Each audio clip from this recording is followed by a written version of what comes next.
अस्सलामुअलैकुम, मेरा नाम मोहम्मद असद अली है। आज के इस लेक्चर में हम बार ग्राफ्स बनाना सीखेंगे। पिछले कुछ लेक्चर्स में हम फ्रीक्वेंसी टेबल बनाना सीखा है हमने। इसके अलावा डिफरेंट कैलकुलेशंस जो कि mid points, relative frequency, cumulative frequencies वगैरह बनाना सीखा हमने, क्लास बाउंड्रीज़, और इसके अलावा हमने पाई चार्ट बनाना भी सीखा है। तो आज के इस लेक्चर में हम बार ग्राफ बनाना सीखेंगे जो कि डिफरेंट 3 टाइप के होते हैं। सिंपल बार चार्ट होता है, मल्टीपल बार चार्ट होता है और सब डिवाइडेड या कंपोनेंट बार चार्ट होता है। एक बात याद रखिएगा, normally bar graph categorical data के लिए बनाया जाता है या डिस्क्रीट वैल्यूज़ के लिए बनाया जाता है। कैटेगोरिकल डेटा या हम क्वालिटेटिव वेरिएबल जिसे कह सकते हैं, मिसाल के तौर पर लोगों से मैंने उनका फेवरेट कलर पूछा है तो उसको ग्राफ में शो करूँगा। तो जो रेड, ब्लू, ग्रीन, येलो, अगर आप पहला लेक्चर रेफ़र करें जिसमें आपको कैटेगोरिकल या क्वालिटेटिव वेरिएबल के बारे में मैंने एक्सप्लेन किया है तो आप मज़ीद समझ पाएंगे। तो शुरू करते हैं हम सिंपल बार चार्ट से। हमारे पास एक सर्वे मौजूद है जिसमें हमने कुछ लोगों से उनके फेवरेट कलर्स पूछे हैं, जिसमें रेड, ब्लू, ग्रीन, येलो और इसके अलावा जो भी थे वो सब अदर्स में हमने डाल दिए। तो हमारे पास एक सर्वे मौजूद है जिसमें रेड 2, ब्लू 3, ग्रीन 4, येलो 2 और अदर्स जो हैं वो 3 हैं। हमें जो रिक्वायर्ड है वो ये है कि इसका हमें बार चार्ट बनाना है। तो बार चार्ट बनाने के लिए कुछ स्टेप्स हैं जो हमें आना ज़रूरी हैं। सबसे पहला स्टेप ये है कि आप एक्सिस बनाते हैं, उनको लेबल करते हैं। दूसरा स्टेप ये है कि बार्स बनाते हैं और उनमें कलर्स या उसमें पैटर्न्स बनाते हैं जो नेसेसरी हो।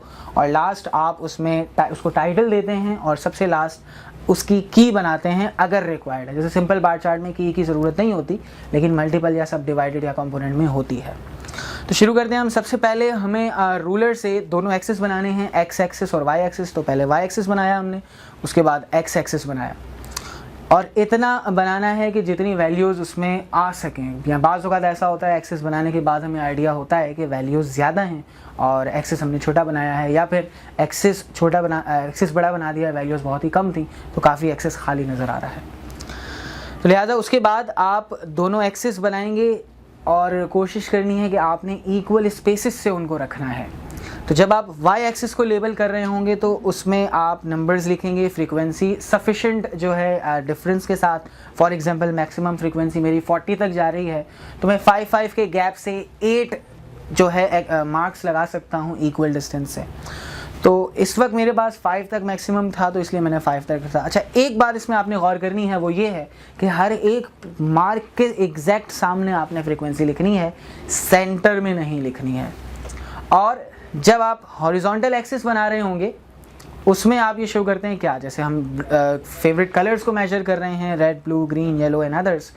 और इसमें इस बात का ख्याल रखना है बार ग्राफ में कि जो आपने एक्सिस को मार्क किया है डिविजन्स में, इनके दरमियान में आपको कलर्स लिखने होते हैं। फ्रीक्वेंसी बिल्कुल मार्क के सामने होता है, लेकिन जो कैटेगरीज होती हैं, जो कैटेगोरिकल वेरिएबल होता है, उसकी वैल्यूज़ आप मार्क के बिल्कुल सामने नहीं बल्कि 2 मार्क्स के बीच में लिखते हैं। जैसे कि आप देख सकते हैं रेड को मैंने जो पहला और दूसरा मार्क है उसके बिल्कुल सेंटर में लिखा है।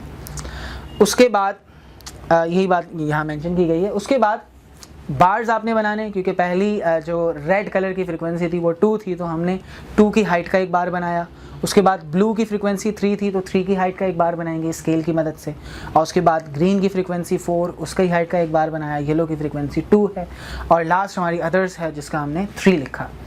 उसके बाद हम इसे एक और बात साथ आ गई, तो अगर किसी कैटेगरी की फ्रीक्वेंसी 0 है तो आप उसका बार नहीं बनाएंगे, लेकिन उसको एक्सिस में शो ज़रूर करेंगे।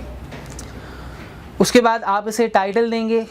टाइटल देने के लिए जैसे मैंने लिखा है bar chart showing favourite colour of students, तो उसका एक टाइटल हो जाएगा। आपका प्रॉपर्ली बार चार्ट बनाया जा चुका है।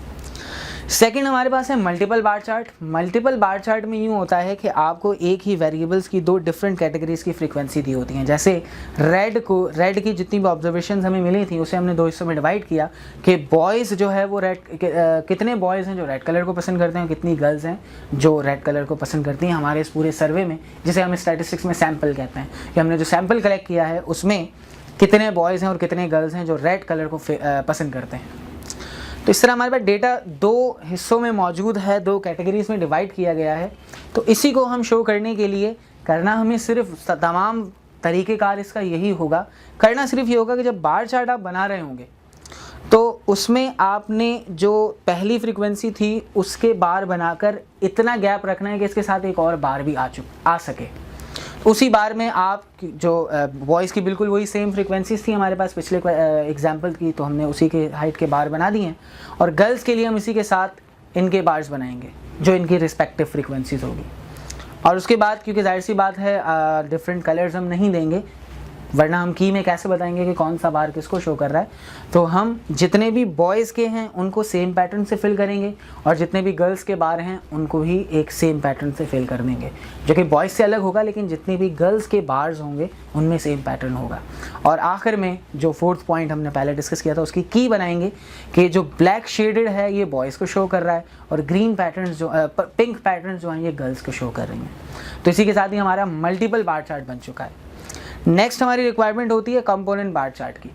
कंपोनेंट बार चार्ट देखा जाए और कुछ भी नहीं होता, इसमें आपको जो भी कैटेगरीज दी होती हैं जैसे बॉयज़ है गर्ल्स है, इसी तरह अगर हमारे पास कोई और डेटा होता जिसमें 2 से ज़्यादा कैटेगरीज होती, फॉर एग्जांपल एज वाइज हमारे पास 3 अलग कैटेगरीज होती, जितनी भी कैटेगरीज हों आपको उन सब का सम भी रिक्वायर्ड होता है।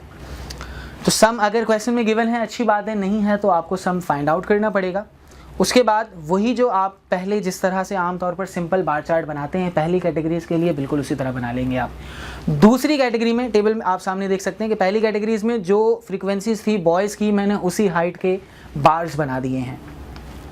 अब दूसरी फ्रीक्वेंसी की तरफ जब आएंगे, गर्ल्स की फ्रीक्वेंसी आप देख सकते हैं बॉयज़ की फ्रीक्वेंसी 2 है लेकिन गर्ल्स की फ्रीक्वेंसी 4 है, तो कुल मिलाकर ये 6 हो जाते हैं। लेकिन हमने जो एक्सेस बनाए थे पिछले ग्राफ में वो 5 तक थे, तो इसका मतलब हमें y एक्सेस को थोड़ा सा एक्सटेंड करना पड़ेगा, इतना एक्सटेंड करना पड़ेगा कि तमाम वैल्यूज़ आ जाए। और आप डेटा में देख सकते हैं सबसे मैक्सिमम वैल्यू 7 है, तो हमें इसे 7 तक एक्सटेंड करना पड़ेगा कि कम से कम मैक्सिमम वैल्यूज़ इंक्लूड हो जाए।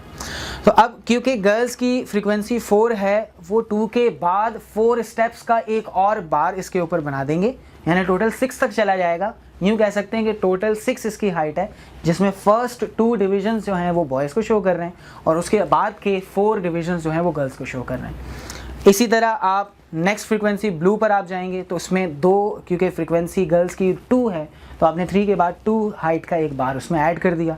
सेम इसी तरह आपने ग्रीन, येलो और अदर्स के लिए हाइट शो कर दी।